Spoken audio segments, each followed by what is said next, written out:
Hello students, welcome back to my channel. In this video, we will be studying the back exercise questions for the chapter Tuples and Dictionaries in Python from your class 11 NCERT book. Okay, so the first question is, consider the following tuples, tuple 1 and tuple 2, and we have to find the output of the following statements. So this is the definition of both the tuples. Tuple 1 consists of multiple elements, namely 23, 1, 45, 67, 45, 9, 55 and 45, and tuple 2 only consists of two elements, 100 and 200. So first we execute this statement and then we execute and find the output of all the print statements below. So in the first print statement, we are asked what will be the output when we give this command tuple 1 dot index 45. So this will return the first index position in tuple 1 where the value, the element 45 is occurring. So in this tuple, 45 is occurring for the first time at index value 2. That is the third element. And that is why when you execute this statement, you will get answer as 2. Now in the second part, you are asked to count the occurrence of element 45. So in this tuple, there are three occurrences of 45, and that is why when you execute this, you'll get the output as 3. The next part asks you to concatenate tuples 1 and tuple 2. Okay, tuple 1 and tuple 2.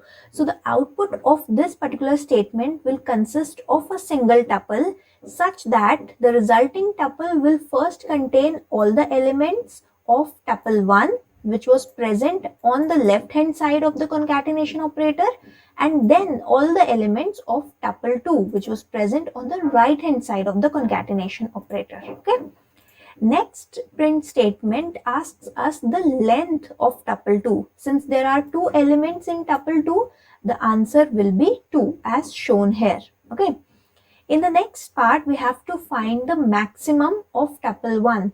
Now, maximum of tuple 1 will return the highest valued element that is present in tuple 1, and the highest element is 67. So the result should be 67 and it is as shown here. Okay.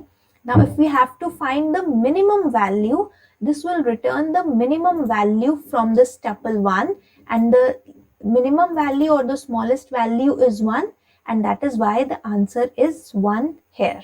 Okay. Now the next part asks us to find the sum of elements that are present in tuple 2. Since tuple 2 consisted of only two elements, 100 and 200, so the sum of these elements will be 300. Okay. The next part asks us to return or to print the output of this particular statement. Okay. Now I'm not executing the second statement as of now, and I'm just executing the first print statement so that you can understand the difference between the two. So when you apply the built-in function named sorted on a tuple, it will return a new tuple that contains all the elements of tuple 1 arranged in an ascending order. Okay.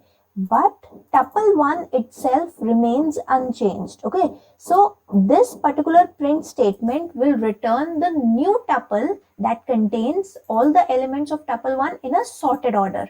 But when we print tuple 1, we will get the original tuple only, because this particular built-in function sorted does not change the original ordering of elements present in the argument, that is tuple 1. Okay. So be very careful in such built-in functions. I have discussed these functions in the specific video that I have linked on the right hand side of this video at the top at the top right corner. So you can click on that link and study these functions for tuples. Now coming to the next question for dictionaries. Here we are given a dictionary named State Capital, and it consists of 4 items. 4 items means 4 key value pairs. The first item has the key Andhra Pradesh and its corresponding value is Hyderabad. The second item has key Bihar and its corresponding value is Patna, and similarly we have key value pairs Maharashtra, Mumbai and Rajasthan, Jaipur. Okay, now we have to give the output of all the statements that follow this particular question. So the first print statement uses the get built-in function, and it asks us to print state capital dot get Bihar. So Bihar is a key whose corresponding value will be printed, and this will return Patna. Okay, so Patna, which is the value associated with key Bihar in the dictionary state capital, will be returned. Now the next print statement asks us to print all the keys that are present in the dictionary state capital. So all the keys are Andhra Pradesh, Bihar, Maharashtra and Rajasthan. So all the keys will be returned as a list. Okay. So be very careful while writing this output. You have to make a list of all these keys. And similarly, in the next part, when you print all the values, a list of all the values will be returned. So the values are Hyderabad, Patna, Mumbai and Jaipur, and that is how you are returning, and that is why you are getting a list of these values. And how do you know it is a list? Because it is enclosed in square brackets. Okay. Now the next print statement prints the items, all the items of this particular dictionary state capital. So again, the return value will be a list, and the list will contain 4 tuples in itself. Each tuple will represent one key value pair present in this particular dictionary.